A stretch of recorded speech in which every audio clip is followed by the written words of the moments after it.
कि लोगों को 1 करोड़ से लेकर के 25 करोड़ के बीच तक का मुआवजा दिया जाए, जो बाकी जो छोटे मोटे साइड इफेक्ट्स है।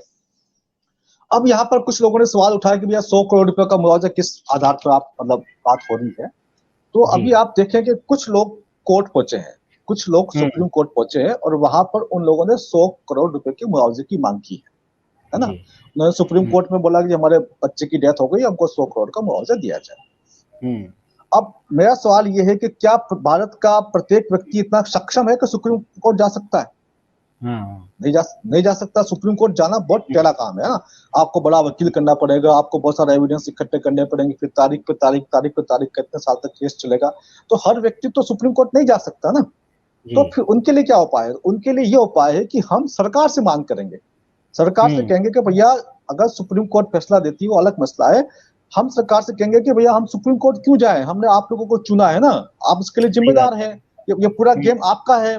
तो आप लोग प्रत्येक मौत पर 100 करोड़ रुपए का मुआवजा हमें दें। जी। इसके लिए पूरे देश से मेरे पास फोन आ रहे हैं, पूरे देश से कॉल आ रही है। लोग कह रहे हैं सर जी हमारे गुजरात के अंदर भी, गुजरात में भी होना चाहिए। कोई कह रहा है जी हमारे बिहार के भी सीएम आपको आप चिट्ठी लिखिए। तो जहां जहां से लोग मुझे फोन करके बता रहे हैं, मैं वहां वहां के सीएम को चिट्ठी लिख करके आगाह करूंगा कि भैया हमको 100 करोड़ रुपए का मुआवजा दिया जाए। ये जब तक लोगों को मुआवजा नहीं मिलेगा तब तक हम बराबर दरवाजा खटखटाते रहेंगे। जी बिल्कुल, बहुत ही शानदार। अच्छा, इसी बीच मैंने आपकी एक वीडियो में देखा कि आपने एक जिक्र किया था, एक लेटर लिखा है इन्होंने, स्वाति मालीवाल ने। तो इस लेटर के बारे में थोड़ा सा मैं आपसे टिप्पणी जरूर चाहूंगा कि इसके पीछे क्या ये जो चाल वाल कुछ खेल रहे हैं। आपने बताया कि ये एक सरकार की तरफ से ऐसा खेला गया खेल है जिससे ये बचना चाह रहे हैं, जो आपकी मांग है ऐसी जनता कोई मांग ना उठा पाए। क्या कुछ मसला है ये स्वाति मालीवाल के पत्र का? ये बहुत बड़ा गेम प्लान किया इन लोगों ने। इन लोगों ने जब मैंने 30 नवंबर को एक पहला चिट्ठी लिखी तो इन लोगों ने लाइटली लिया कि ठीक है भैया चिट्ठी आ गई होगी, ईमेल आ गया होगा। जब 8 दिसंबर को दोबारा लिखा मैंने फर्स्ट रिमाइंडर, तब इनके कान खड़े हो गए कि भैया ये तो भैया मामला आगे चलेगा। आज फर्स्ट आया, फिर बाद में सेकंड आएगा, फिर थर्ड आएगा, ये तो चलता रहेगा। ये तो एक फाइल तैयार हो रही है। तो 8 तारीख को जब आया तो इन लोगों ने पीछे कुछ मीटिंग करी होगी कि भैया ये तो कह रहे हैं कि भैया बूटी से मौतें हुई है तो बूटी वालों को आप मुआवजा दो। तो इन लोगों ने ये साबित करने की कोशिश करी कि मौतें बूटी से नहीं हो रही है, मौतें तो जो बीमारी चल रही तथाकथित उससे हो रही है।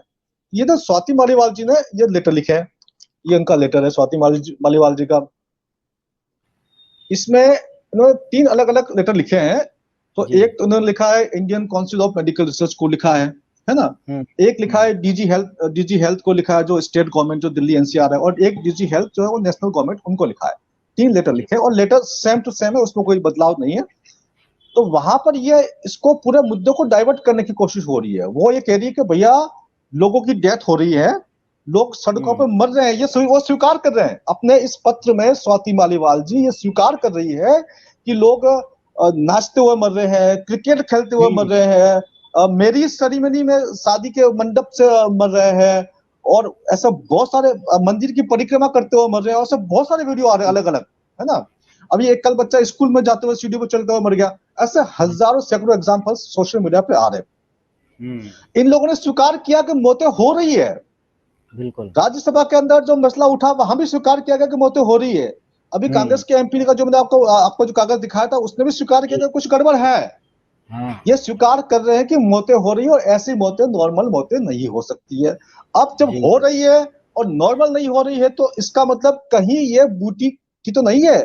तो अगर जनता को मालूम चल गया ये बूटी से, तो जनता तो यहाँ पर लाखों की संख्या में आकर के हमसे मुआवजा भी लेगी। तो उस चीज को डाइवर्ट करने के लिए इन्होंने ये मांग की है, इन्होंने आईसीएमआर से मांग की है कि भैया कमेटी बनाओ ये जांच करने के लिए कि ये मौतें जो है वो बीमारी के कॉम्प्लिकेशन हो रही है। जी। तो पूरे मुद्दे को जो हमने इशू उठाया है, जो मुद्दा हमने उठाया है, जो मुआवजे की मांग की है, उस पूरे इशू को डाइवर्ट करने के लिए, डाइल्यूशन करने के लिए इन लोगों ने एक पॉलिटिक्स खेली है कि भैया इसको साबित कर दो कि बूटी से नहीं हुई उससे हुई है, तो फिर ये आपका जो मुआवजे की मांग है वो खत्म हो जाएगी। लेकिन हमें भी कम नहीं है, हम इनको ये साबित करेंगे कि भैया ये जो मौतें हुई है वो बूटी से हुई है, और उनको मुआवजा हम दिला के रहेंगे। बिल्कुल। अच्छा डॉक्टर साहब, जैसा कि देखिए भारत में तो आप हालांकि इकलौते ऐसे क्रांतिकारी हैं जो लोगों के लिए मुआवजा मांग रहे हैं और उसके लिए मूवमेंट भी चला रहे हैं।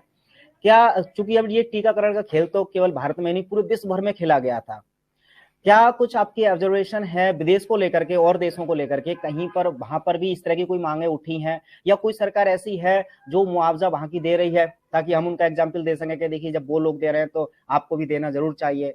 पूरे विश्व भर में किस तरह की प्रतिक्रियाएं इन सब चीजों को लेकर के आ रही हैं, क्योंकि मौतें तो उधर भी हो रही हैं।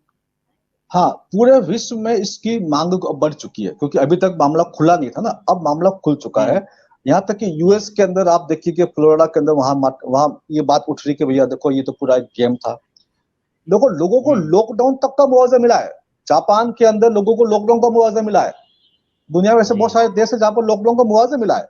आपको लॉकडाउन से 2 दिन 3 दिन जो नुकसान है उसकी सरकार ने भरपाई की है। तो ये अगर मैं चाहूंगा कि दुनिया में, वैसे तो पूरी दुनिया में इसकी मांग उठ रही है, लेकिन भारत इसकी अगुवाई, भारत को तो नंबर 1 लेना चाहिए। भारत को अगुवाई करनी चाहिए कि जहां जहां मौतें हुई है वहां पर उनको मुआवजा देकर पूरे विश्व पटल पर एक एग्जाम्पल सेट करना चाहिए कि देखो भैया गलती हो गई है तो उस गलती को हम भरपाई करने की कोशिश कर रहे हैं। तो ये तो भारत के एग्जाम्पल सेट करे और दुनिया में आगे आए, ताकि बाकी दुनिया की मानव जाति को भी लाभ मिल सके। इस प्रयास में हम लगे हुए हैं। हम चाहेंगे कि हमारे प्रयास पूरी दुनिया में जाए और वहां के लोग भी इस मांग को उठाए, और पूरी दुनिया की सरकारें जो षड्यंत्र में शामिल है उन सरकारों को भी एक सबक मिले कि भविष्य में वर्गा इस प्रकार से आपने गेम खेला तो जनता आपसे किस प्रकार की भरपाई की मांग करेगी। बिल्कुल।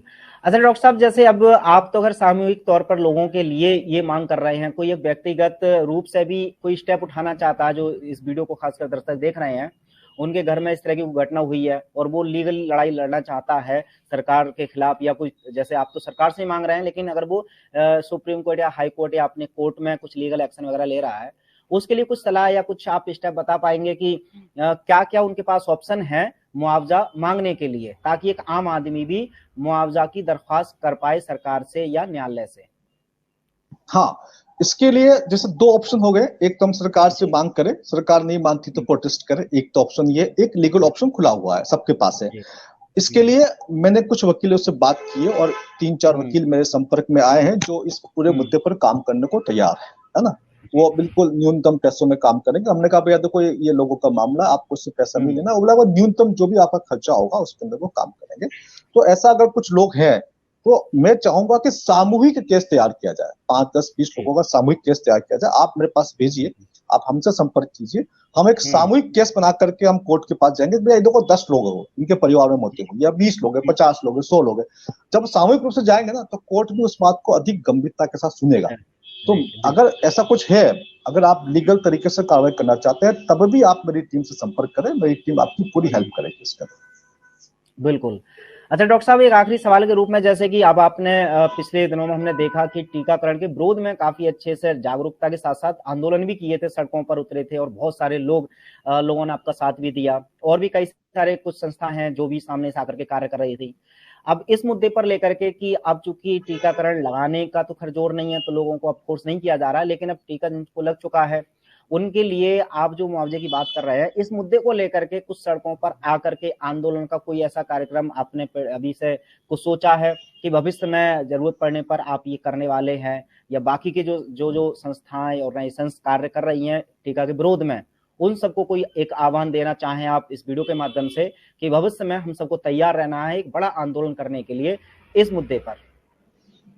हाँ, इसके ऊपर काफी पब्लिक सपोर्ट मिला है और जो अलग अलग संगठन काम कर रहे हैं उन संगठन के जो बड़े अध्यक्ष वगैरह हैं उन लोगों ने हमसे संपर्क भी किया है। उन्होंने कहा कि डॉक्टर साहब हम आपको इस मुद्दे पर पूरा साथ देंगे, आप भविष्य में जो भी इस पर करना चाहे हम करेंगे।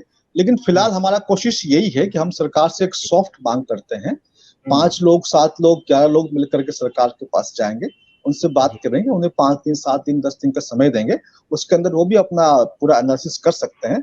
अगर वो मुआवजा दे देते हैं तो हमें कुछ इतना बड़ा प्रोटेस्ट की जरूरत नहीं होगी। अगर नहीं देंगे तो फिर तो बात अलग है, फिर तो हमें अपना बात मनवाने के लिए तो हमें कुछ न कुछ तो करना ही पड़ेगा। बिल्कुल बिल्कुल। तो चलिए डॉक्टर साहब, आपके इन सभी कार्यों के लिए बहुत बहुत शुभकामनाएं, और आप जैसे क्रांतिकारी हम सब लोगों के साथ हैं तो एक ऊर्जा मिलती है सभी लोगों को अन्याय के खिलाफ लड़ने के लिए, और यही उम्मीद है कि आप इसी तरह से सबके लिए खड़े रहेंगे और लोग भी आपका इसी तरह से साथ देते रहेंगे। तो ये सब कार्य के लिए एक बार हमारी तरफ से बहुत बहुत धन्यवाद, और इस लाइव से जुड़ करके बहुत सारी इन्फॉर्मेशन देने के लिए आज की इस वीडियो के लिए बहुत बहुत धन्यवाद। धन्यवाद।